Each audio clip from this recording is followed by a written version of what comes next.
ఇతర అంశాలను క్షుణ్ణంగా పరిశీలిద్దాం.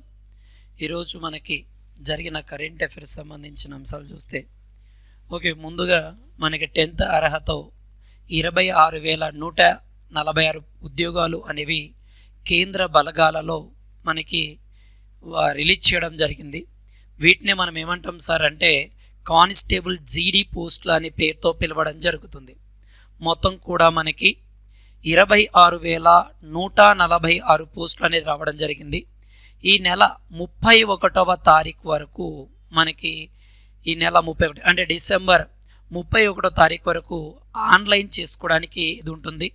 దీంట్లో మనకి 10th ఉత్తీర్ణత అండ్ 1/1/2024 నాటికి అంటే ఎప్పటికి సార్ అంటే 1/1 అంటే 1వ నెల 1వ తారీఖు 2024 నాటికి 18 సంవత్సరాలు ఎవరైతే నిండి ఉంటారో వాళ్ళందరూ కూడా ఎలిజిబుల్.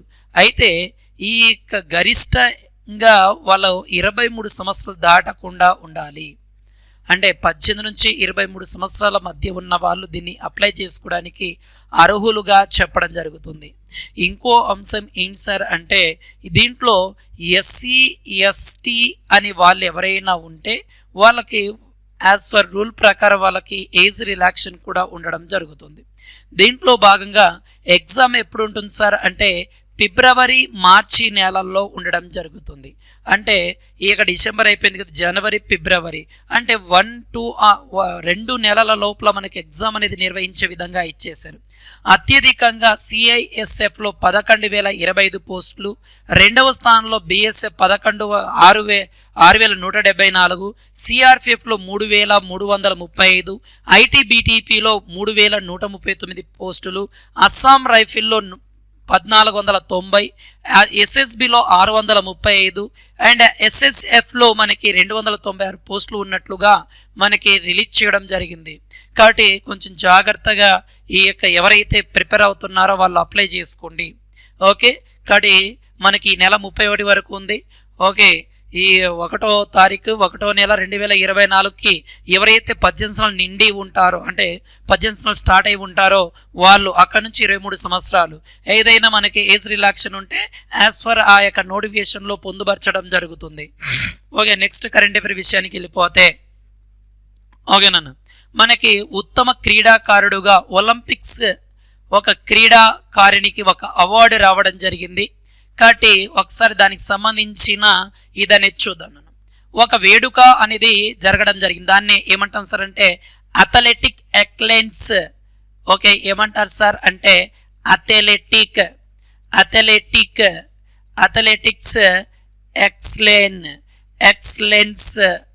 అథ్లెటిక్స్ ఎక్సలెన్స్ అనే వేడుక అనేది జరగడం జరిగింది. దీంట్లో భాగంగా ఒలింపియన్ ఎం శ్రీశంకర్ ఓకే ఎవరికి సార్ అంటే ఒలింపియన్ ఎం శ్రీశంకర్ అనే క్రీడాకారునికి ఉత్తమ క్రీడాకారుడుగా ప్రకటించడం లేదా ఉద్భవించడం జరిగింది. బెస్ట్ ఓకే స్పోర్ట్స్ మ్యాన్ ఉత్తమ క్రీడాకారిణిగా ఉత్తమ క్రీడాకారిణి అవార్డు అని ఇవ్వడం జరిగింది. దీంట్లో భాగంగా 35వ సార్ అంటే 35వ జెమ్మీ జార్జెస్ ఫౌండేషన్ అవార్డుతో సత్కరించడం జరిగింది. ఏ అవార్డు సార్ అంటే జెమ్మీ జార్జ్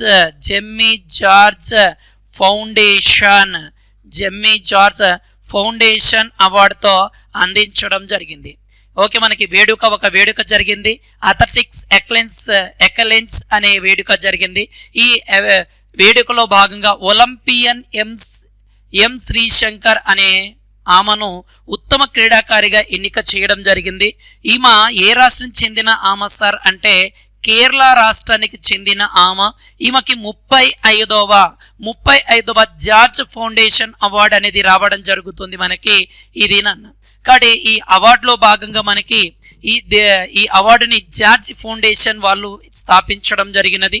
అయితే ఇది చూసుకుంటే మనకి ఈ యొక్క అవార్డు గెలుపొందిన వాళ్లకు 1,00,000 రూపాయలు నగదు అందించడం, దాంతోపాటు ఒక ప్రశంస పత్రాన్ని కూడా అందించే విధంగా ఇచ్చడం జరుగుతుంది.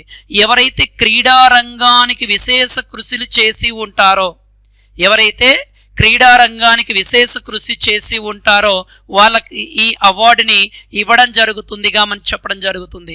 ఈ అవార్డుని జెమ్మీ జార్జెస్ బ్రదర్స్ దీన్ని స్థాపించడం జరిగినది. కాబట్టి అవార్డు ఎవరికి ఇస్తారు, ఇది ఎన్నవ అవార్డు, ఏ రాష్ట్రం చెందిన క్రీడాకారునికి వచ్చింది అనేది కొంచెం జాగ్రత్తగా ఇచ్చేయండి మనకి.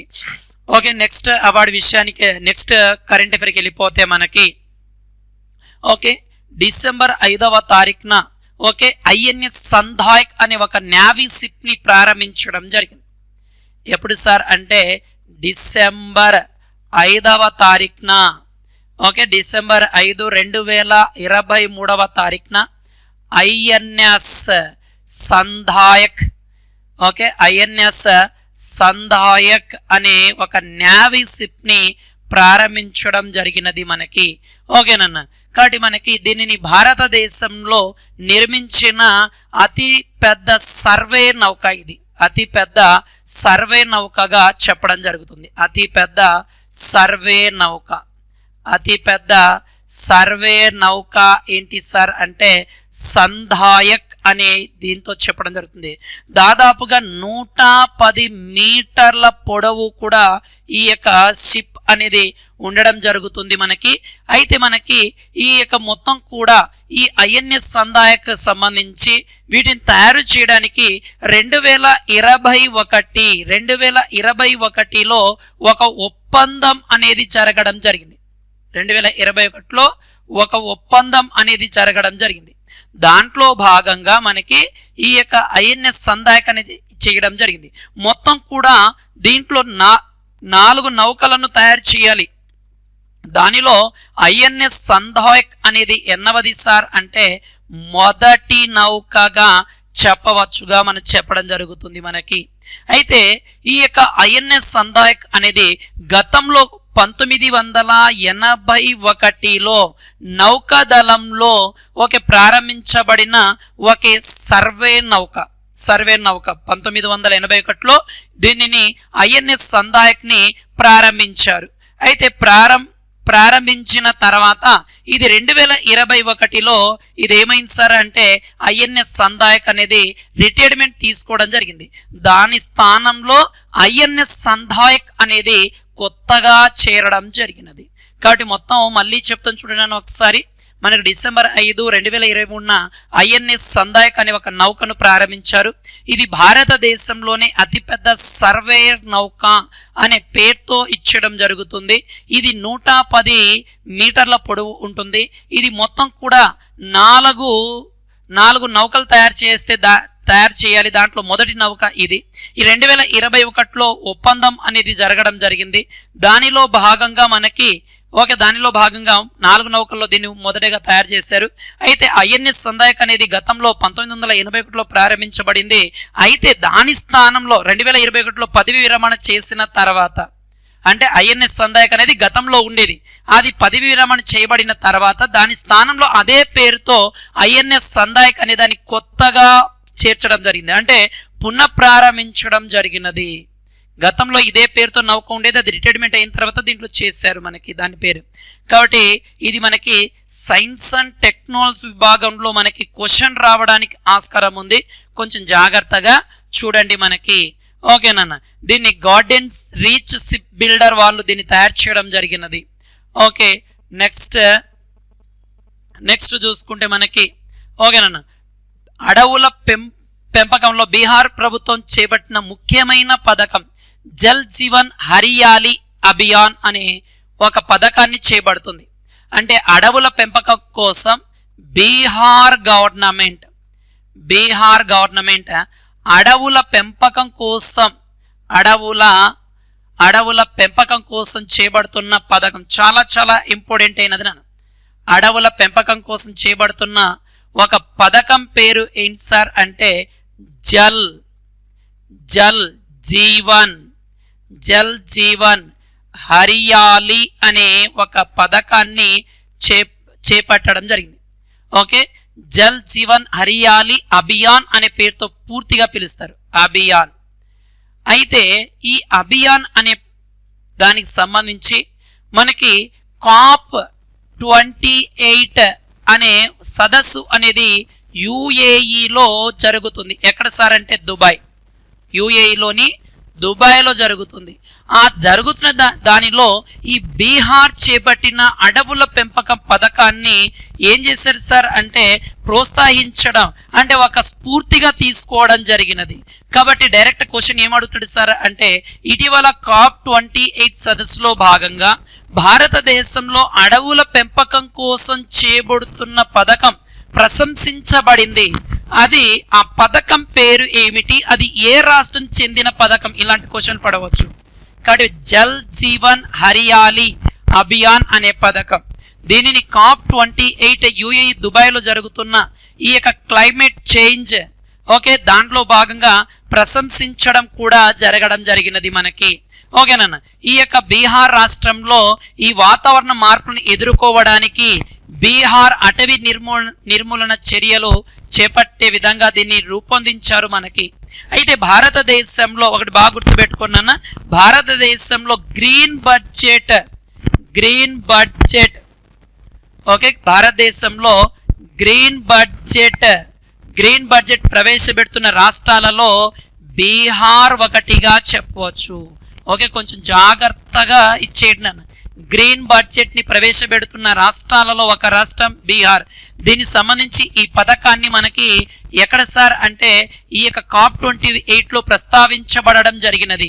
భారతదేశం 1952 అటవీ చట్టం ప్రకారం, ఇండియన్ ఫారెస్ట్ యాక్ట్ లేదా ఇండియన్ ఫారెస్ట్ పాలసీ ప్రకారం, దాని తర్వాత వచ్చిన నూతన జాతీయ అటవీ చట్టం ప్రకారం భారతదేశంలో అడవులు 33.3% అనేది ఉండాలి.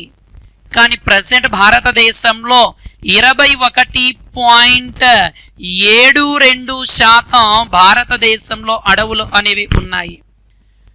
ఓకే, దీంట్లో బయటి వైపు చెట్లు కూడా కలుపుకుంటే 24 అనేది భారతదేశంలో అడవులు అనేవి ఉన్నాయి. ఇది భారతదేశంలో 17వ గణాంకాల ప్రకారం, 17వ అటవీ గణాంకాల ప్రకారం ప్రకటించడం జరిగింది. భారతదేశంలో అడవులు ప్రతి 2 సంవత్సరాలకు ఒకసారి ఈ అడవుల గణన అనేది చేపట్టడం జరిగినది. చివరగా 2021లో మన భారతదేశం యొక్క అటవీ గణాంకాలు లెక్కించారు. 2022లో ప్రకటించడం జరిగినది. 22లో ప్రకటించారు. 2022-23 గణాంకాలు రేపు 24లో కూడా రాబోతున్నాయి మనకి. అయితే అడవులకు సంబంధించి ఇటీవల 2006లో ఒక చట్టాన్ని కూడా చేశారు. ఈ నెక్స్ట్ రియాద్లో జరిగిన ఆసియా అవార్డుల 4వ ఎడిషన్లో భారత ఆర్చరీ అయిన ఓకే శీతల దేవి ఉత్తమ అథ్లెటిక్ టైటిల్ని సాధించడం జరిగింది. ఎక్కడ సార్ అంటే రియాద్. ఎక్కడ జరిగింది సార్ అంటే రియాద్లో జరిగిన రియాద్లో జరిగిన ఆసియా అవార్డ్స్ 4వ ఎడిషన్. ఎన్నవ ఎడిషన్ సార్ అంటే 4వ ఎడిషన్లో భారత పారా ఆర్చరీ ఓకే భారత పారా ఆర్చరీ అయిన ఎవరు సార్ అంటే శీతల్ దేవి ఓకే ఉత్తమ యూత్ అథ్లెటిక్ ప్రతిష్టాత్మకమైన టైటిల్ని సాధించడం జరిగింది. బెస్ట్ యూత్ అథ్లెటిక్ టైటిల్ని సాధించినది ఎవరు సార్ అంటే శీతల దేవి. ఓకే 2022 హుంగ్జూ పారా ఆసియా గేమ్లో కూడా ఈమె అద్భుతమైన ప్రదర్శన చూపించడం జరిగింది. దీంట్లో భాగంగా ఆసియా అవార్డ్స్ 4th ఎడిషన్ రియాద్లో జరుగుతుంది. దాంట్లో కూడా ఈమె బెస్ట్ యూత్ అథ్లెటిక్ అవార్డు టైటిల్ని సాధించడం జరిగిందిగా చెప్పడం జరుగుతుంది. ఈమె పేరు శీతల్ దేవి అని పేరు కూడా పెట్టడం జరుగుతుంది. ఈమె 2 చేతులు లేవు, ఇక్కడ కనబడుతుంది చూడండి, మనకి 2 చేతులు లేవు, కేవలం కాళ్ళతో మాత్రమే యూజ్ చేసి ఆ ఆర్చరీని వదలడం జరుగుతుంది. కాబట్టి బెస్ట్ యూత్ అవార్డు టైటిల్ని సాధించినది ఎవరు సార్ అంటే ఈ యొక్క శీతల్ దేవి గారు. కాస్త జాగ్రత్త చూడండి, ఇలాంటి ప్రత్యేకమైన అంశాలపైన ఫోకస్ అనేది చేయండి. నెక్స్ట్ కరెంట్ అఫైర్ విషయానికి వెళ్ళిపోతే బీసీసీఐ కార్యదర్శి జై షాకు ఒక అరుదైన గౌరవం అనేది లభించడం జరిగింది. BCCI board cricket council of India అంటాం నేను. దీని యొక్క కార్యదర్శి అంటే సెక్రటరీ, కార్యదర్శి ఎవరున్నారు సార్ అంటే జైషా. ఈ జైషా చూడండి, ఇటీవల మనకి వరల్డ్ కప్లో ప్రముఖ పాత్ర పోషించడం అంటే ఒక అద్భుతంగా నిర్వహించడం జరుగుతుంది. ఎలాంటి అవాంఛనీయ సంఘటనలు జరగకుండా నిర్వహించడం అనేది ఒక కీ రోల్. కాబట్టి దీనికి గాను ఇతనికి 2023 సంవత్సరానికి గాను బీసీసీఐ ఏం చేసింది సార్ అంటే బెస్ట్ స్పోర్ట్స్ బిజినెస్ లీడర్గా ఎంపిక చేయడం జరిగింది. బెస్ట్ స్పోర్ట్స్ లీడర్ అవార్డు ఇవ్వడం జరిగినది. కాబట్టి కొంచెం జాగ్రత్తగా చూడండి. కాబట్టి మనకి బీసీసీఐ కార్యదర్శి జైషాకి ఇటీవల ఏ అవార్డు లభించింది లేదా ఏ దాన్ని ఎంపిక చేశారు అంటే అతనికి 2023 సంవత్సరానికి గాను బెస్ట్ స్పోర్ట్స్ లీడర్ అవార్డు అనేది లభించడం జరిగిందిగా చెప్పడం జరుగుతుంది మనకి ఇతను నన్ను. నెక్స్ట్ కరెంట్ అఫైర్కి వెళ్ళిపోతే లోక్సభలో గిరిజన వర్సిటీ బిల్ తెలంగాణ రాష్ట్రానికి సంబంధించిన ఒక గిరిజన యూనివర్సిటీ బిల్. తెలంగాణ రాష్ట్రంలో ఒక గిరిజన యూనివర్సిటీ బిల్లు గురించి మనం గతంలో చర్చించాం. యూనివర్సిటీ గురించి మనం గతంలో చర్చించడం జరుగుతుంది. ఈ యొక్క యూనివర్సిటీ పేరు కూడా సమ్మక్క సారక్క. ఏంటి సార్ అంటే సమ్మక్క సారక్క గిరిజన యూనివర్సిటీ బిల్ని రాజ్యసభలో మనకి లోక్సభలో ఎక్కడ ప్రవేశపెట్టారు సార్ అంటే లోక్సభలో ప్రవేశపెట్టడం జరిగింది. దీన్ని ఎవరు పెట్టారు సార్ అంటే కేంద్ర మంత్రి అయిన ధర్మేంద్ర ప్రధాన్. ఎవరు ప్రవేశపెట్టారు సార్ అంటే ధర్మేంద్ర ప్రధాన్ గారు ప్రవేశపెట్టడం జరిగినది. కాబట్టి కొంచెం జాగ్రత్తగా ఇటీవల గిరిజన యూనివర్సిటీ ప్రస్తావన తెలంగాణ ఎలక్షన్ సమయంలో ఊపందుకుంది. దానికి సంబంధించి ఒక లోక్సభలో ఈ యొక్క ఎడ్యుకేషన్ మినిస్టర్ కేంద్ర ఎడ్యుకేషన్ మినిస్టర్ అయిన ధర్మేంద్ర ప్రధాన్ గారు సమ్మక్క సారక్క గిరిజన యూనివర్సిటీ బిల్లుని లోక్సభలో ప్రవేశపెట్టడం జరిగింది.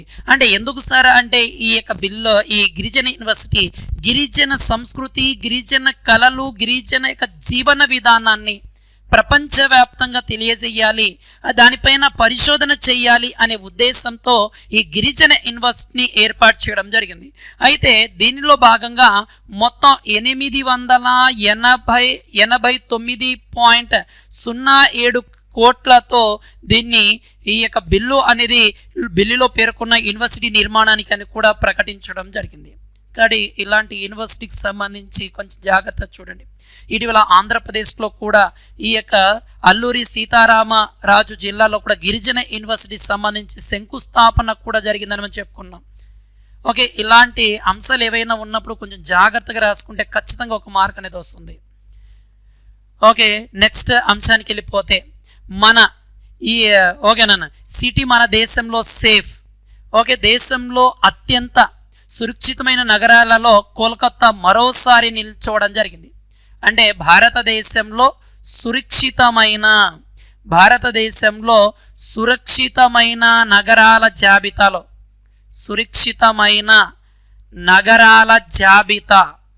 నగరాల జాబితా రిలీజ్ చేయడం జరిగింది. దీంట్లో మరి ఒకసారి కలకత్తా నుంచోవడం జరిగినది. మొదటి స్థానంలో ఏదొచ్చింది సార్ అంటే కలకత్తా అనేది సురక్షితమైన స్థానంలో నుంచోవడం జరిగింది. గతంలో 2022లో కూడా ఈ యొక్క కోలకత్తా మొదటి స్థానంలోనే నుంచోవడం జరిగింది. ఏం సార్ సురక్షితమైన నగరాలు అంటే అతి తక్కువ కేసులు నమోదయ్యే తీవ్రమైన నేరాలు, అతి తక్కువ తీవ్రమైన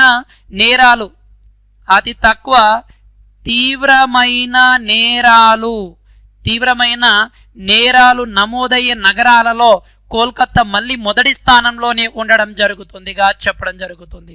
ప్రతి 1,00,000 మందికి ఓకేనా, ప్రతి 1,00,000 మందికి 86.5 కేసులు నమోదైనట్లుగా గుర్తించారు. రెండవ స్థానంలో మనకి ఏదుంది సార్ అంటే పూణే, కలకత్తా తర్వాత పూణే. ఇక్కడ ప్రతి 1,00,000 మందికి 280.7 కేసులు నమోదయ్యాయి. దీని తర్వాత హైదరాబాద్లో 299.2 కేసులు నమోదవ్వడం జరిగినది ఇక్కడ. అయితే 2001తో పోలిస్తే ఈ యొక్క కలకత్తాలో మహిళలపైన నేరాలు పెరిగాయి అని చెప్పడం జరిగింది. అంటే 2021తో పోల్చుకుంటే ఈ కలకత్తాలో మహిళలపైన జరిగే నేరాలు మాత్రం పెరిగాయి అని చెప్పడం జరిగింది. ఇక్కడ సురక్షితమైన నగరాలలో మొదటి స్థానంలో కలకత్తా, రెండవ స్థానంలో పూణే, మూడవ స్థానంలో హైదరాబాద్ అనేవి వరుసగా ఉండడం జరుగుతుంది. కాబట్టి ఇలాంటి అంశాలపైన కొంచెం జాగ్రత్తగా ఫోకస్ చేయండి. ఇక్కడ నుంచి క్వశ్చన్ పడితే మాత్రం చాలా కన్ఫ్యూజ్ అవ్వడానికి ఛాన్సెస్ ఉన్నాయి. ఓకే, నెక్స్ట్ అంశానికి వెళ్ళిపోతే వాతావరణ మార్పులతో భారతదేశం తీవ్ర ఉష్ణోగ్రతలు. మనం తరచుగా దీనికి సంబంధించి చూసాం. కాబట్టి డబ్ల్యూఎంఓ గురించి ప్రకటించింది. డబ్ల్యూఎంఓ అంటే వరల్డ్ మారిటైమ్ ఆర్గనైజేషన్. ఓకే, భారత్లో తీవ్రమైన ఉష్ణోగ్రతలు అనేవి ఉన్నాయి అని చెప్పడం జరుగుతుంది మనకి. అయితే 2011 నుండి 2020 మధ్య ఉన్న దశాబ్ద కాలంను ఈ యొక్క డబ్ల్యూఎంఓ తీవ్రమైన ఉష్ణోగ్రతలు నమోదు కాబడిన దశాబ్దంగా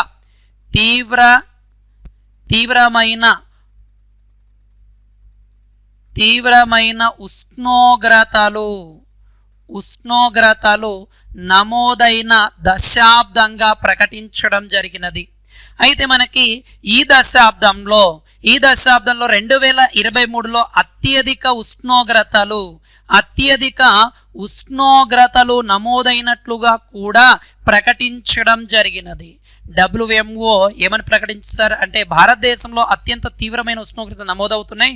దాంట్లో 2011 నుంచి 2020 మధ్య దశాబ్ద కాలంలో అతి తీవ్రమైన ఉష్ణోగ్రతలు నమోదైనాయి.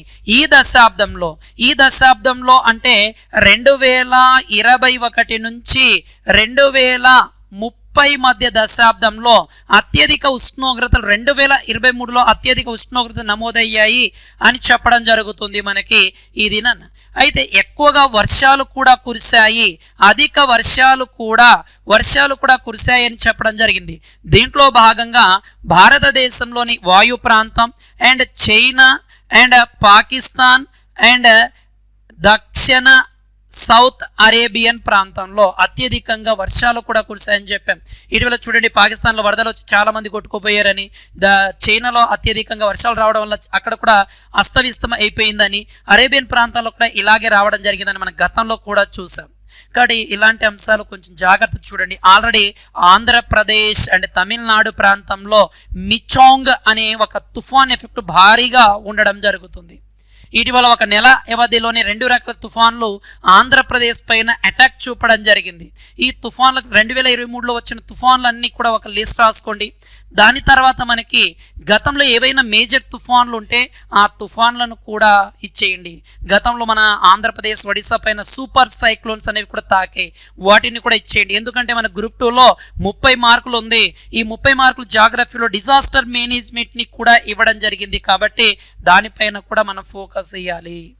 ఓకే, నెక్స్ట్ అంశానికి వెళ్ళిపోతే ఓకేనా, 2030 నాటికల్లా 3వ అతిపెద్ద ఆర్థిక వ్యవస్థగా భారతదేశం అని ప్రకటించడం జరిగింది. దీని గురించి మనం తరచుగా వింటూ ఉన్నాం.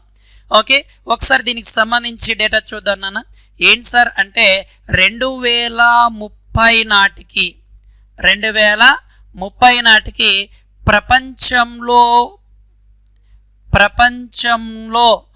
మూడవ అతిపెద్ద ఆర్థిక వ్యవస్థగా అవతరించబోతుంది ఏ దేశం సార్ అంటే భారత్ అనే దేశం. ఓకే, ఆల్రెడీ ప్రస్తుతం భారతదేశం ప్రపంచంలో ఐదవ అతిపెద్ద ఆర్థిక వ్యవస్థగా భారతదేశం అనేది ఉంది ఆల్రెడీ ప్రజెంట్.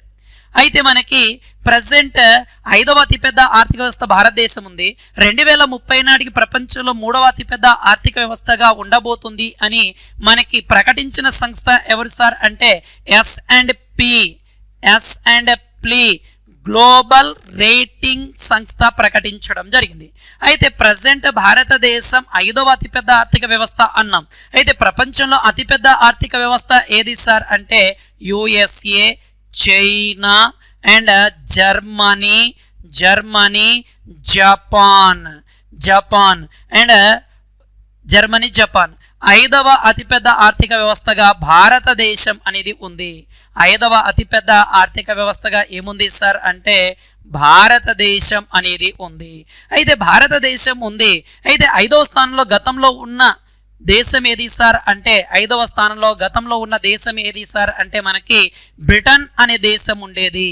ఈ బ్రిటన్ అనే దేశాన్ని కిందికి దోసేసి 6వ స్థానం దోసేసి భారతదేశం 5వ స్థానంలోకి వచ్చేసింది.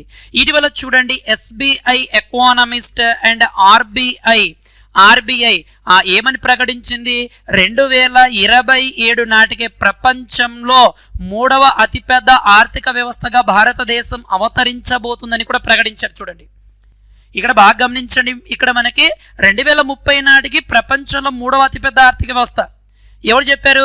S&P గ్లోబల్ రేటింగ్ సంస్థ. అయితే మనకి ప్రజెంట్ ఎన్నో అతిపెద్ద ఆర్థిక వ్యవస్థ ఉంది?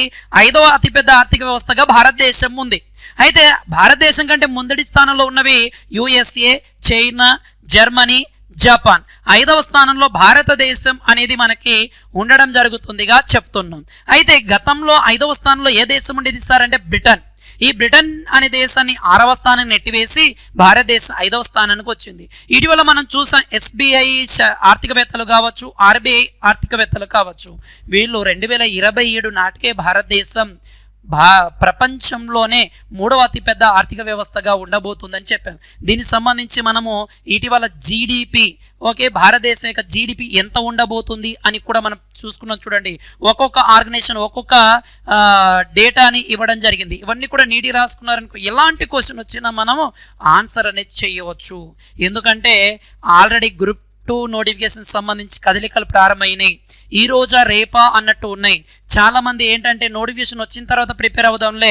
ఒకటి గుర్తుపెట్టుకున్నాను, నోటిఫికేషన్ వచ్చిన తర్వాత మనకి ఇటీవల జరుగుతున్న పరిణామాలు కేవలం 45 రోజుల నుంచి 60 రోజుల్లో ఎగ్జామ్ పెట్టేస్తున్నాడు, 60-70 రోజుల్లో. కాబట్టి ఆ టైం లోపల మన ఎగ్జామ్ ఖచ్చితంగా సక్సెస్ అవ్వాలి, ఖచ్చితంగా మనం మెరిట్లో ఉండాలి అంటే నోటిఫికేషన్ రాకముందు ప్రిపేర్ అవుతేనే మనం ముందుకు ఉంటాము. ఓకే, నెక్స్ట్ కరెంట్ అఫైర్కి వెళ్ళిపోదాం. ఓకే, మనకి భారతదేశం యొక్క ఈ యొక్క అంచనాకు ముందుగానే 5 లక్షల కోట్ల డాలర్లకు ఆర్థిక వ్యవస్థ. ఓకే, దీనికి సంబంధించి ఎకానమీ కరెంట్ అఫైర్ అన్నది చూడండి, నీట్గా రాసుకోండి. ఎక్కువగా కరెంట్ ఎకానమీ పైన ఫోకస్ చేస్తున్నాడు. ఓకే, దానికి సంబంధించిన డేటా అనేది చూద్దాం. ఏంటి సార్ అంటే ఐఎంఎఫ్. ఓకే, నేటి ప్రశ్న ఏంటి సార్ అంటే IMF యొక్క ప్రధాన కార్యాలయం ఎక్కడ కలదు? నేటి ప్రశ్న IMF యొక్క ప్రధాన కార్యాలయం ఓకే ఇంటర్నేషనల్ మానిటరింగ్ ఫండ్ అనే పేరుతో పిలుస్తాం. ఇంటర్నేషనల్ మానిటరింగ్ ఫండ్, దీన్ని అంతర్జాతీయ ద్రవ్య నిధి అనే పేరుతో పిలవడం జరుగుతుంది. ఓకే, ఇక్కడ వచ్చి మనం నేటి ప్రశ్న అడిగేస్తాం కాబట్టి IMF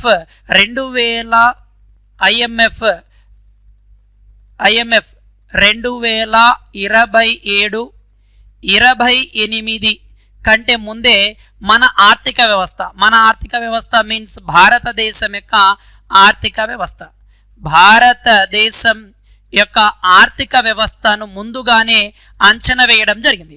అంటే 2027-28 నాటికి 5 లక్షల కోట్ల డాలర్లకి ఎంతకు సార్ అంటే $5 లక్షల కోట్ల భారతదేశం యొక్క ఆర్థిక వ్యవస్థ పెరగవచ్చు అని అంచనా కూడా వేయడం జరిగినది. మనకి 2028 నాటికి 2027-28 నాటికి ప్రపంచంలో మూడవ అతిపెద్ద ఆర్థిక వ్యవస్థగా కూడా ఉండబోతుంది అని IMF అంచనా వేయడం జరిగింది. ఇందాక చెప్పుకున్నాం మనం S&P సంస్థ 2030 నాటికి అంచనా వేసింది. కానీ IMF ఏం చెప్పింది? 2027-28 నాటికే ప్రపంచంలో మూడవ అతిపెద్ద ఆర్థిక వ్యవస్థగా ఉండబోతుంది అండ్ దాదాపుగా $5 లక్షల కోట్ల మైలురాయిని భారతదేశం యొక్క ఆర్థిక వ్యవస్థ అనేది చేరబోతుంది అని ప్రకటించారు మనకి ఇక్కడ. దాని తర్వాత చూసుకుంటే మనకి 2022-23 చివరి నాటికి భారతదేశం యొక్క జీడిపి విషయానికి వస్తే ఓకేనన్న 2022-23 జీడిపి విషయానికి వస్తే ఎంత ఉంది? ప్రజెంట్ జీడిపి విలువ అంటే $3.7 లక్షల కోట్ల ప్రజెంట్ ఉంది. $3.7 లక్షల కోట్ల. ఇది 2027-28 నాటికి $5 లక్షల కోట్ల చేరబోతుంది అని కూడా ప్రకటించారు మనకి. కాబట్టి కొంచెం జాగ్రత్త, ఇలాంటి అంశాలు వచ్చినప్పుడు ఇచ్చేయండి మనకి. ఓకేనా? ఇది IMF ప్రకటించిన డేటా. ఓకే, మనకు ఆల్రెడీ S&P గ్లోబల్ రేటింగ్ సంస్థ కూడా ప్రకటించింది కదా, దాన్ని కూడా నీట్గా రాసుకోండి. ఎకానమీ అంశాలపైన ఎక్కువగా కరెంట్ ఎకానమీ పైన ఫోకస్ చేస్తున్నాడు. రీసెంట్గా జరిగిన SI ఎగ్జామ్స్ చూడండి, తెలంగాణలో అండ్ ఏపీలో జరిగిన ఎగ్జామ్స్లో ఎక్కువగా కరెంట్ ఎకానమీ పైన ఫోకస్ చేయడం జరుగుతుంది. కాబట్టి కరెంట్ ఎకానమీ పైన ఫోకస్ చేస్తున్నాడు కాబట్టి 50 మార్కులు ఉంటే ఖచ్చితంగా 20 నుంచి 25 మార్కులు, 20 మార్కులు ఖచ్చితంగా కరెంట్ ఎకానమీ బేస్ చేసుకొని క్వశ్చన్లు పడడం జరుగుతుంది. ఓకే, నెక్స్ట్ అంశానికి వెళ్ళిపోతే కృత్రిమ గర్భం ఇదనేది ఇవ్వడం జరిగింది నాన్న మనకి. ఓకే, తల్లి శరీరం వెలుపల పిండం అభివృద్ధి శాస్త్రవేత్తలు ముందడుగు అనేది మనకి ఇది అవ్వడం జరిగింది నాన్న. అంటే కృత్రిమ గర్భం యొక్క ప్రయోజనాలు చూసుకుంటే పునరుత్పత్తితో సంబంధం లేకుండా ప్రజలు తీసుకునే నిర్ణయాల పైన ప్రభావితం ఉండడం జరుగుతుంది మనకి. అంటే మహిళలు తమ అండాలు నిల్వ చేసుకోవడానికి భవిష్యత్తులో ఒక కొత్త ఇదిగా చెప్పవచ్చు మనకి. అంతగా అవసరం లేదు నాన్న, మామూలుగా ఇది పెట్టారు, ఒకసారి పేపర్ చదివేటప్పుడు మాత్రం చూడండి, మనకి అంతగా అవసరం లేదు. ఓకే, దాని తర్వాత మనకి నేషనల్ క్రైమ్ బ్యూరో రిపోర్ట్ అనేది రావడం జరిగింది నాన్న. నేషనల్ క్రైమ్ బ్యూరో రిపోర్ట్ అనేది రావడం జరిగింది. జాతీయ నేర గణాంకాలు. నేషనల్ క్రైమ్ బ్యూరో రిపోర్ట్ అనే పేరుతో పిలుస్తాం. ఇది ఏ సంవత్సరానికి సార్ అంటే 2022 సంవత్సరానికి సంబంధించిన రిపోర్ట్గా చెప్పడం జరుగుతుంది మనకి. అయితే మొత్తం కూడా 2022లో నమోదైన హత్య కేసుల విషయానికి వస్తే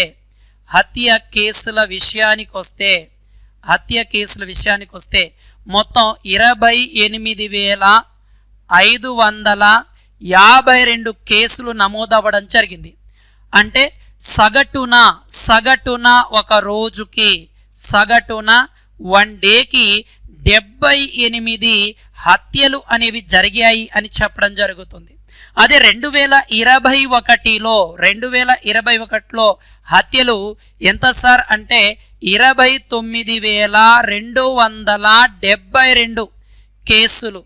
అంటే 2021ని 2022తో పోలిస్తే హత్య కేసులు పెరిగాయా తగ్గాయా అంటే 2.6% ఈ యొక్క కేసులు తగ్గాయి అని ప్రకటించడం జరిగినది. నేషనల్ క్రైమ్ బ్యూరో రిపోర్ట్ లేదా జాతీయ నేర గణాంకాల సంస్థ వెల్లడించిన ప్రకారం 2022లో హత్య కేసులు 28,522 కేసులు నమోదైనాయి హత్య కేసులు. దాంట్లో సగటున ఒక రోజుకు 78 కేసులు. అదే 2021లో ప్రకటించిన డేటా ప్రకారం 29,272 కేసులు నమోదయ్యడం జరిగింది. అయితే మనకి 2021ని 22తో పోలిస్తే 2.6 2.6% కేసులు తగ్గినట్లుగా ప్రకటించడం జరిగినదిగా చెప్పవచ్చు మనకి ఇది. అయితే దాని తర్వాత మనకి నేర గణాంకాల విషయం చేస్తే 2021ని 22తో సాధారణ కేసుల విషయానికి వస్తే సాధారణ కేసులు విషయానికి వస్తే నేరాల సంఖ్య సాధారణ కేసులు 4.5% మేర తగ్గాయి అని ప్రకటించడం జరిగింది. అదే సమయంలో మహిళల పైన అండ్ చిన్నారుల పైన కేసులు మహిళల పైన 4%, చిన్నారుల పైన 8.7% నేరాలు పెరిగాయి అని ప్రకటించడం జరిగినది. ఓకే, అలాగ మనకి వృద్ధులపైన వేధింపుల విషయానికి వస్తే మనకి ఓకే 9.3%. అదే కిడ్నాప్లు చూసుకుంటే 5.8%. ఎస్సీల పైన వేధింపులు 9.3%. అదే ఎస్టీల పైన ఓకే ఎస్సీల పైన 13.1, ఎస్టీల పైన 14.3% పెరిగాయి అని చెప్పడం జరుగుతుంది. ఓకే, ఇది చూడండి మనకు కొంచెం జాగ్రత్త, ఎంత పెరిగాయి ఎంత తగ్గాయి అనేది. అదే ఆర్థిక నేరాలు విషయానికి వస్తే ఏది సార్ అంటే ఆర్థిక నేరాలు చూస్తే మనకి 11.1% పెరగడం జరిగింది. ఆర్థిక నేరాలు 11.1%. అవినీతి కేసులు 10.5% పెరిగాయి. అండ్ సైబర్ నేరాలు 24.4% ఇచ్చేసాయి. అదే అక్రమ రవాణా విషయానికి వస్తే 2.8%. అందులో మిస్సింగ్ కేసులు 13.5% ఉండడం జరుగుతుంది. ఓకే, కాబట్టి ఇలాగ రోజు కేసులు అనేవి పెరిగిపోతూ ఉన్నాయి. అలాగా కాబట్టి మనకు చూడండి ఇక్కడ హత్య కేసులు సగటున మనకి 2021ని 2022తో పోలిస్తే 2.6%. అదే సాధారణ కేసులు 4.5% తగ్గాయి అని చెప్పడం జరిగింది. అదే మహిళలపైన చిన్నారులపైన కేసులు అనేవి పెరిగాయి అని కూడా ప్రకటించడం జరిగింది. ఓకే, కొంచెం జాగ్రత్త, ఇలాంటివి డేటా రాసుకోండి. ఓకే, నెక్స్ట్ కరెంట్ అఫైర్ చూస్తే word of the year. Okay, ప్రపంచంలో అత్యంతగా ఎక్కువగా పాపులర్ అయిన పదం ఓకే ఆక్స్ఫర్డ్ యూనివర్సిటీ 2023కి వర్డ్ ఆఫ్ ది ఇయర్గా ప్రకటించడం జరిగింది. ఓకే, ఆక్స్ఫర్డ్ యూనివర్సిటీ 2023కి ఓకే 23 నాటికి వర్డ్ ఆఫ్ ది ఇయర్గా ఏదాన్ని ప్రకటించడం జరిగింది సార్ అంటే రిచ్ అనే పదాన్ని ప్రకటించడం జరిగింది. రిచ్ అనే పదంను ప్రకటించడం జరిగింది. ఏ పదం సార్ అంటే రిచ్ అనే పదాన్ని ఇచ్చేయడం జరిగింది. రిచ్ అనే పదానికి కొన్ని అర్థాలు కూడా ఉండడం జరుగుతుంది. ఒకటి స్టైల్ ఆకట్టుకునే గుణం. దీనికి అర్థం ఏంటి సార్ అంటే స్టైల్ ఆకట్టుకునే గుణం, సరసం కోసం భాగస్వామిని ఆకట్టుకునే వడుపు, చాటింగ్, ఇలాగా అనేక పదాలకి ఇది ఉండడం జరుగుతుంది మనకి. కాబట్టి దాదాపుగా మనకి ఈ ఆక్స్ఫర్డ్ యూనివర్సిటీ 2023కి వర్డ్ ఆఫ్ ది ఇయర్గా ఈ యొక్క రిచ్ అనే పదాన్ని ఎన్నిక చేయడం జరిగినది. కాబట్టి కొంచెం జాగ్రత్తగా నీటి రాసుకోండి. ఇటీవల కూడా మనం ఒక పదాన్ని చూసాం, దాన్ని కూడా ఇక్కడ యాడ్ చేసుకోండి. ఓకే, నెక్స్ట్ కరెంట్ అఫైర్కి వెళ్ళిపోతే ఓకేనన్న ఆల్రెడీ మనకి రీసెంట్గా మొత్తం భారతదేశంలో 5 రాష్ట్రాలకు ఎన్నికలు అనేవి జరిగాయి. 5 రాష్ట్రాలకి ఎన్నికలు అనేవి జరిగాయి. ఈ 5 రాష్ట్రాల ఎన్నికలలో మనకి మధ్యప్రదేశ్, రాజస్థాన్, ఛత్తీస్గఢ్, దాని తర్వాత అక్కడి నుంచి తెలంగాణ అండ్ అక్కడి నుంచి మనకి ఎక్కడ సార్ అంటే తెలంగాణతో పాటు తెలంగాణతో పాటు మిజోరంలో కూడా ఎన్నికలు అనేవి జరగడం జరిగింది. అయితే ఈ యొక్క 4 రాష్ట్రాలు మధ్యప్రదేశ్, రాజస్థాన్, ఛత్తీస్గఢ్ అండ్ తెలంగాణ రాష్ట్ర రిజల్ట్ అని డిసెంబర్ 3వ తారీఖున ప్రకటించడం జరిగింది. దాంట్లో భాగంగా ఈ మధ్యప్రదేశ్, రాజస్థాన్, ఛత్తీస్గఢ్లో బీజేపీ అనే పార్టీ గెలుపొందడం జరిగింది. తెలంగాణలో కాంగ్రెస్ అనే పార్టీ రావడం జరిగింది. తెలంగాణలో కాంగ్రెస్ అనే పార్టీ రావడం జరిగింది. అయితే మిజోరానికి సంబంధించి నిన్నటి రోజున ఆ యొక్క డేటాను ప్రకటించారు, అంటే ఫలితాలు వెల్లడం జరిగింది. దాంట్లో అత్యధిక స్థానాలు ఏది సార్ అంటే జోరం. ఏ పార్టీ సార్ అంటే Zoram people movement party. Zoram people movement party అనేది గెలుపొందడం జరిగింది. జోరం పీపుల్ మూవ్మెంట్ పార్టీ అనేది గెలుపొందడం జరిగింది. కాబట్టి కొంచెం జాగ్రత్త, ఏ రాష్ట్రంలో ఏ పార్టీలు గెలిచాయి, ఓకే, అది చాలా జాగ్రత్తగా గుర్తుపెట్టుకోండి. వీళ్ళ యొక్క సీఎంలు ఎవరైతే ప్రమాణ స్వీకారం చేస్తారో వాళ్ళ గురించి చూద్దాం. ఆల్రెడీ మిజోరంకి సంబంధించి 8వ తారీఖున ప్రమాణ స్వీకారం చేస్తామని వెల్లడించడం కూడా జరిగింది. ఓకే, ఇవన్నీ కూడా ఈ మిజోరం అనేది ఒక ప్రాంతీయ పార్టీ. బీజేపీ అండ్ కాంగ్రెస్ అనేది చూసుకుంటే మనకి ఈ రెండు కూడా జాతీయ పార్టీలు. ఈ రెండు జాతీయ పార్టీలను ఆ యొక్క అభ్యర్థులు సీఎం అభ్యర్థిని ఎన్నుకునే ఇదిలో ఉన్నారు. కాబట్టి ఎవరైతే సీఎంగా నిలబడతారో ఆ రోజు మనం చూద్దాం.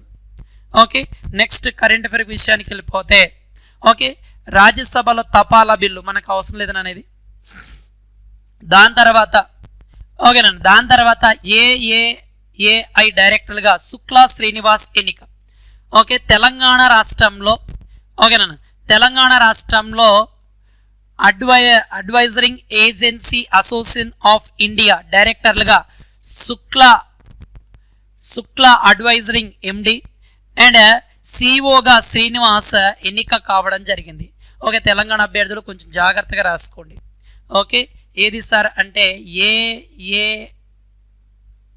ఏఐ ఓకే డైరెక్టర్లుగా శుక్లా శ్రీనివాస్ ఇద్దరు కూడా ఎన్నిక అవ్వడం జరిగింది. వీళ్ళు కొంచెం జాగ్రత్త చూడండి. ఓకే, దాని తర్వాత ఇండోనేషియాలో ఒక అగ్నిపర్వతం బద్దలవ్వడం జరిగింది. ఇటీవల మనము కొన్ని అగ్నిపర్వతాలకు సంబంధించిన డేటా కూడా చూసాం. కాబట్టి అగ్నిపర్వతాలు ఇటీవల ఇండోనేషియాలో బద్దలైన అగ్నిపర్వతం పేరు ఏంటి అంటున్నాను. దాని పేరే ఏంటి సార్ అంటే మరాపి అనే అగ్నిపర్వతం అనేది బద్దలవ్వడం జరిగినది. మరాపి అనే అగ్నిపర్వతం ఇది ఏ దేశంలో కలదు సార్ అంటే ఇండోనేషియాలోనే కలదు. Okay, Indonesia. గతంలో కూడా మన ఇండోనేషియాలో ఒక అగ్నిపర్వతం బద్దలయ్యింది అని చెప్పడం జరుగుతుంది. ఈ అగ్నిపర్వతం బద్దలవడం వలన దాదాపుగా 11 మంది దుర్మరణం పాలయ్యారు. ఓకేనా, 11 మంది మరణించడం జరిగింది, 12 మంది గల్లంతా అయ్యారు. మనకి ఆల్రెడీ మన భారతదేశంలో ఉన్న 2 అగ్ని పర్వతాలు ఉండడం జరుగుతుంది. అవి కూడా ఎక్కడున్నాయి సార్ అంటే అండమాన్ నికోబార్ ఐలాండ్స్లో ఉన్నాయి. ఒకటేమో మనకి ఏంటి సార్ అంటే నార్కొండం, రెండవదేమో బారెన్ అనే అగ్ని పర్వతం. ఓకే, ఇటీవల మనకి ఏపీఎస్ఐ ఎగ్జామ్లో అడిగిన బిట్టు చూడండి. నన్ను భారతదేశంలో బురదను స్రవించే అగ్నిపర్వతం భారతాంగ అగ్నిపర్వతం గురించి అడగడం జరిగినది. ఓకే, బురదను స్రవించడం జరుగుతుంది ఈ యొక్క అగ్నిపర్వతం. ఓకే, నెక్స్ట్ కరెంట్ అఫైర్ విషయానికి వెళ్ళిపోతే అంతరిక్ష అంకురాలకు నిధులు ఒక ప్రత్యేక పథకాన్ని ప్రారంభించడం జరిగింది. ఓకే, పట్టణాభివృద్ధి అండ్ విపత్తు నిర్వహణ అంశాల్లో పనిచేస్తున్న అంతరిక్ష అంకురాలకు ప్రాథమిక నిధులను సమకూర్చేందుకు ఒక పథకాన్ని రూపొందించడం జరిగినది. ఓకే, ఆ పథకం పేరు ఏంటి సార్ అంటే Indian national space promotion and authority centre వెల్లడించడం జరిగింది. ఏంటి సార్ అంటే ఇన్ స్పేస్ అనే పేరుతో పిలుస్తారు. ఇన్ స్పేస్ ఈ అంతరిక్ష అంకురాలకు నిధులు సమకూర్చేందుకు ఒక పథకాన్ని ఇచ్చేసి ఏం చేస్తారు సార్ అంటే ఈ యొక్క నిధులను సమకూర్చడం జరుగుతుంది. ఇది మొత్తం కూడా మనకి ఇస్రో ఆధ్వర్యంలో జరుగుతుంది. ఇన్ స్పేస్ అనేది మనకి ఏం చేస్తుంది సార్ అంటే ఈ యొక్క అంతరిక్షంలో సంబంధించిన అంశాలకు సంబంధించి నిధులను సమకూర్చాలనే ఉద్దేశంతో ఇన్ స్పేస్ ఒక పథకాన్ని రూపొందించడం జరుగుతుంది. ఓకే, ఇన్ స్పేస్ ఒక ప్రత్యేక పథకాన్ని రూపొందించడం జరుగుతుంది. మనకి దాదాపుగా చూసుకుంటే ₹1,00,00,000 వరకు పెట్టుబడి సహాయం చేసే వీలు కలుగుతుందని ఇక్కడ చెప్పడం జరుగుతుంది. మనకి ఇది ఆల్రెడీ మనకి ఇస్రో అనేది ప్రపంచ అంతరిక్ష పరిశోధన సంస్థలో ఒక ప్రత్యేక గుర్తింపును కూడా ఇచ్చేయడం జరిగింది.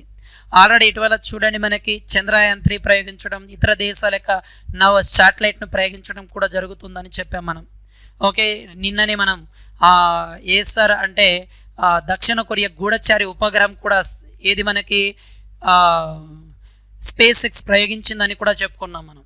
ఓకే, నెక్స్ట్ కరెంట్ అఫైర్ విషయానికి వెళ్ళిపోతే వినికిడి లోపం ఉన్న వారికి భారతదేశంలో తొలి వీసా సమాచార కేంద్రాన్ని ఏర్పాటు చేయడం జరిగింది. ఎవరైతే ఫిజికల్గా అంటే వాళ్ళకు వినికిడి లోపం ఉంటుందో వాళ్ళ కోసం భారతదేశంలో తొలి వీసా కేంద్రాన్ని భారతదేశంలో తొలి వీసా కేంద్రాన్ని ఏర్పాటు చేయడం జరుగుతుందిగా ప్రకటించడం జరుగుతుంది మనకి ఈ దినాన. అంటే స్వతంత్రంగా వాళ్ళు వీసా అందుకునే విధంగా తొలి కేంద్రాన్ని ఏర్పాటు చేసే విధంగా ఇచ్చేయడం జరుగుతుంది మనకి. ఓకే, దీన్నే సైన్ లాంగ్వేజ్ కాల్ సెంటర్ అంటాం. సైన్ లాంగ్వేజ్ కాల్ సెంటర్ అనే పేరుతో పిలవడం జరుగుతుంది. ఓకే, కాబట్టి మనకి ఆల్రెడీ తొలి దశలో ఆస్ట్రియా, బల్గేరియా, క్రొయేషియా లాంటి దేశాలలో ఇవి ఏర్పాటు చేయడం జరుగుతుంది. ఆల్రెడీ ప్రపంచంలో ఇప్పటికీ 24 దేశాలలో వినికిడి లోపం కలిగిన వారి కోసం వీసా సెంటర్ను ఏర్పాటు చేశారు. భారతదేశంలో మొట్టమొదటిసారిగా ఏది సార్ అంటే వినికిడి లోపం కలిగిన ఒక sign language global sign language global సెంటర్ని ఏర్పాటు చేయడం జరిగినది. సైన్ లాంగ్వేజ్ కాల్ సెంటర్ని ఏర్పాటు చేశారు. దీన్ని మనము ఎవరు ఆవిష్కరించారు సార్ అంటే విఎఫ్ఎస్ గ్లోబల్ ఆవిష్కరణ అనే పేరుతో పిలుస్తాం. ఓకే, కొంచెం జాగ్రత్తగా ఇచ్చేయండి. మొత్తం 24 దేశాలకు వెళ్ళేందుకు ఈ అవకాశం కూడా కల్పించడం జరిగింది. ఓకే, నెక్స్ట్ అంశానికి వెళ్ళిపోతే ఎక్కడ సార్ ముంబైలో ఏర్పాటు చేశారన్న కొంచెం జాగ్రత్త, ముంబైలో. దాని తర్వాత వరల్డ్ చీపెస్ట్ సిటీస్ నగరాలలో మనకి కొన్ని సిటీస్ని ప్రకటించారు. ప్రపంచంలో అత్యంత ఖరీదైన తొలి 10 నగరాల జాబితాలో ఆసియా నుంచి ఓకేనన్నా ప్రపంచంలో అత్యంత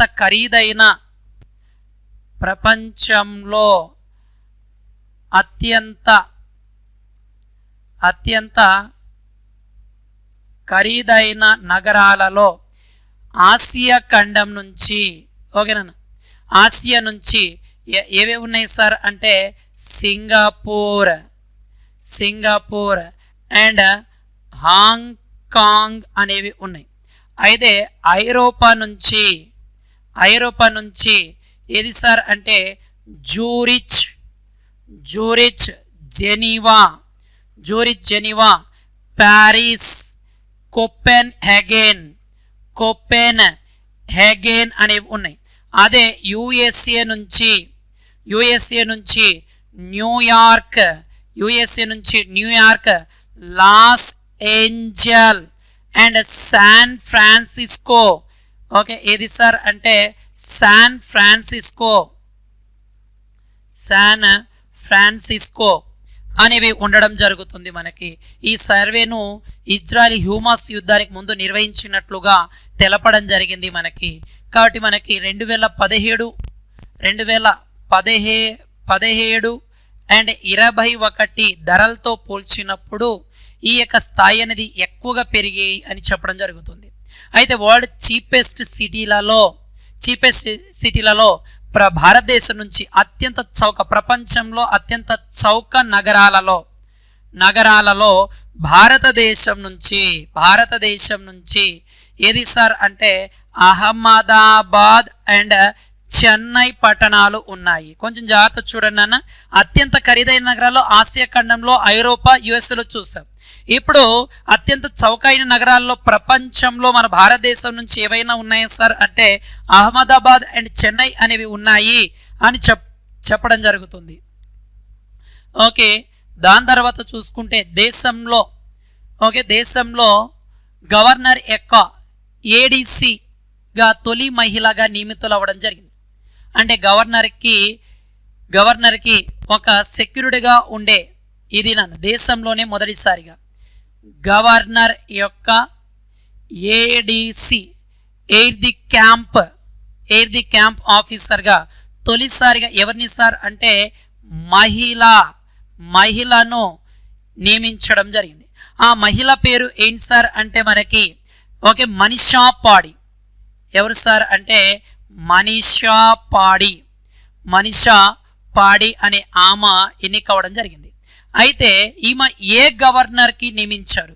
భారతదేశంలో గవర్నర్కి ఏడీసీ ఆఫీసర్ ఒక మహిళను నియమించారు, తొలి మహిళ మనీషా పాడి గారు. ఈమె ఎవరికి సార్ అంటే మిజోరం గవర్నర్ అయిన కంభంపాటి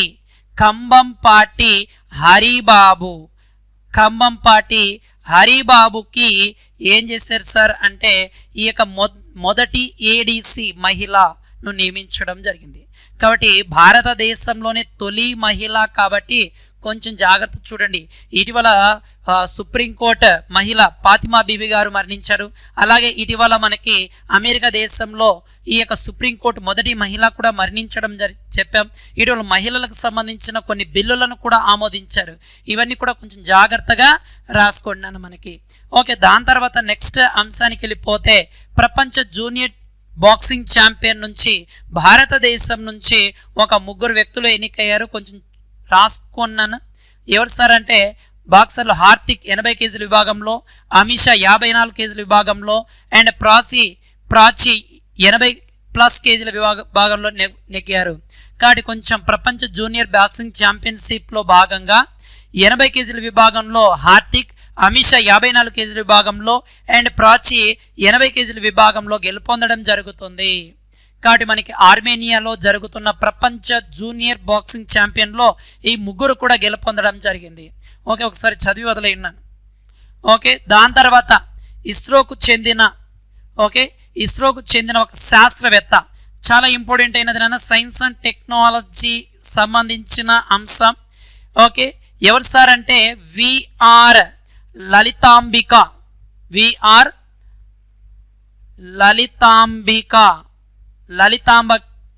లలితాంబికకి ఫ్రాన్స్ దేశం యొక్క ఒక అవార్డు అనేది లభించడం జరిగింది. ఇస్రోకు చెందిన ఒక శాస్త్రవేత్త ఎవరు సార్ అంటే విఆర్ లలితాంబిక. ఈమెకి ఏ దేశం యొక్క అవార్డు లభించడం జరిగింది సార్ అంటే ఫ్రాన్స్ దేశపు అవార్డు వచ్చింది. ఆ అవార్డు పేరు ఏంటి సార్ అంటే లీజియన్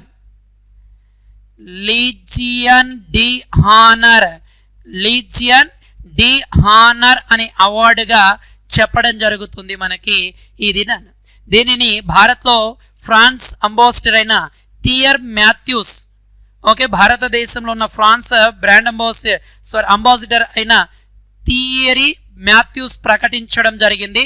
ఈ యొక్క లలితాంబికకు ఈ అవార్డును అందించడం జరుగుతుంది.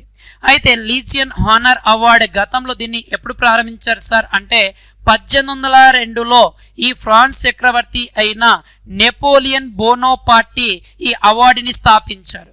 నెపోలియన్ బోనోపార్టీ గారు ఈ అవార్డుని ఇచ్చేయడం జరిగింది.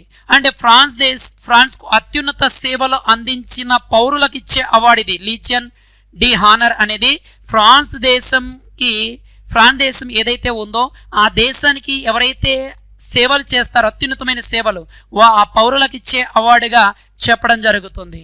కాబట్టి మనకి ఈ అడ్వాన్స్ లాంచింగ్ వెహికల్ టెక్నాలజీ స్పెషలిస్ట్గా పనిచేయడం జరిగింది. ఎవరు సార్ అంటే ఈ విఆర్ లలితాంబిక గారు. అందుకు ఈ పోలార్ శాటిలైట్ లాంచింగ్ వెహికల్ పైన లలితాంబిక పనిచేశారు. గగన్యాన్ ప్రాజెక్ట్ కోసం ఫ్రెంచ్ స్పేస్ ఏజెన్సీ సహకారం కూడా తీసుకున్నారు. అందువలన ఈ అవార్డు అనేది ఇవ్వడం జరిగింది. కొంచెం జాగ్రత్తగా రాసుకున్నాను. ప్రపంచంలో మనకు చూసుకుంటే కెప్టెన్ గీతా కౌల్ సియాచిన్లో నియమించబడిన మొదటి మహిళా మెడికల్ ఆఫీసర్ ఎవరు సార్ అంటే చాలా ఇంపార్టెంట్ నాన్న, మహిళలకు సంబంధించిన సమాచారం వస్తుంది చూడండి. కెప్టెన్ గీతికా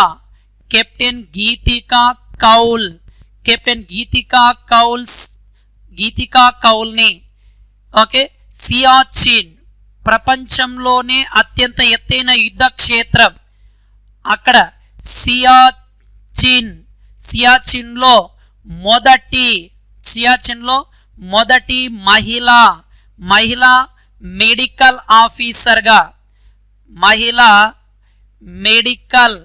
ఆఫీసర్గా నియమించడం జరిగినది. సియాచిన్ ప్రాంతంలో మొదటి మహిళా మెడికల్ ఆఫీసర్ ఎవరు సార్ అంటే కే గీతికా కౌల్ అనే ఆమెను నియమించడం జరిగింది. ఈ సియాచిన్ విషయానికి వస్తే ఇది ప్రపంచంలోనే అత్యంత ఎత్తైన యుద్ధ క్షేత్రంగా చెప్పడం జరుగుతుంది. యుద్ధ క్షేత్రంగా చెబుతారు. ఏదాన్ని సార్ అంటే ఈ యొక్క సియాచిన్ అనేదాన్ని. అయితే ఈ సియాచిన్ కోసం 1972లో ఒక ఒప్పందం కూడా జరిగింది. దాన్ని సిమ్లా ఒప్పందం అనే పేరుతో పిలుస్తారు.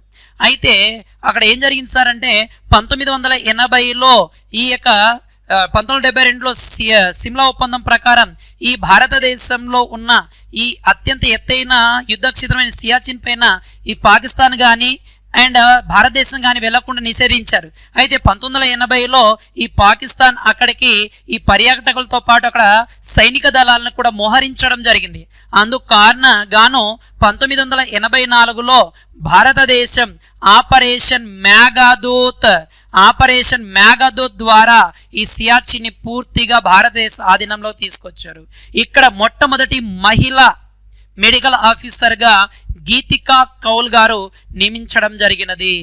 ఓకే, దాని తర్వాత డిసెంబర్ 5ని ప్రపంచ నేలల దినోత్సవంగా జరుపుకుంటారు. చాలా చాలా ఇంపార్టెంట్ అయినది నాన్న. డిసెంబర్ 5ని వరల్డ్ సాయిల్ సాయిల్ డేగా సెలబ్రేట్ చేయడం జరుగుతుంది మనకి. ఓకే, ఈ దినోత్సవాన్ని 2014 నుండి నిర్వహిస్తూ వస్తున్నారు. 2014 నుంచి నిర్వహిస్తూ రావడం జరుగుతుంది. ఈ యొక్క ఏదాన్ని సార్ అంటే సాయిల్ డేని. ఈ సాయిల్ డేని మనం నిర్వహించడం జరుగుతుంది. దీనిని FAO food and agriculture organization దీన్ని నిర్వహిస్తూ వస్తుంది. ఓకే, భారతదేశంలో ప్రధానంగా 8 రకాల నేలలు ఉన్నాయి. ఒకటి alluvial soils and red soils and black soils and laterite soils and desert or sand soil and forest soils and peat soils. అక్కడ నుంచి మనకి మౌంటైన్ సాయిల్స్, ఇలాగా 8 రకాల నేలలు ఉంటాయి. ఆమ్లక్షార నేలలు అంటాం మనం. ఓకే, పీట్ సాయిల్స్, ఆమ్లక్షార నేలలు అంటాం. ఇలాగ 8 రకాల నేలలు ఉన్నాయి. దీంట్లో అత్యధికంగా ఉండే నేలలు ఒండ్రు మట్టి నేలలు. ఈ ఒండ్రు మట్టి నేలలు అల్లువెల్ సాయిల్స్ దాదాపుగా భారతదేశంలో 43% ఉండడం జరుగుతుంది.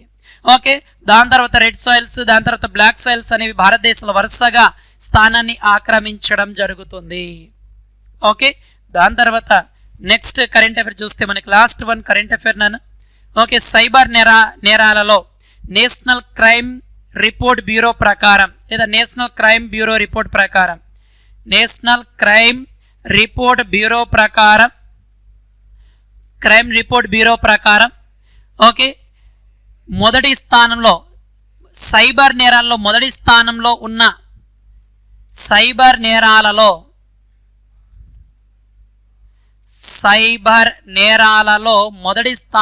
ఉన్న నగరం హైదరాబాద్. ఇది రెండవసారి సైబర్ నేరాల్లో మొదటి స్థానంలో ఉంది.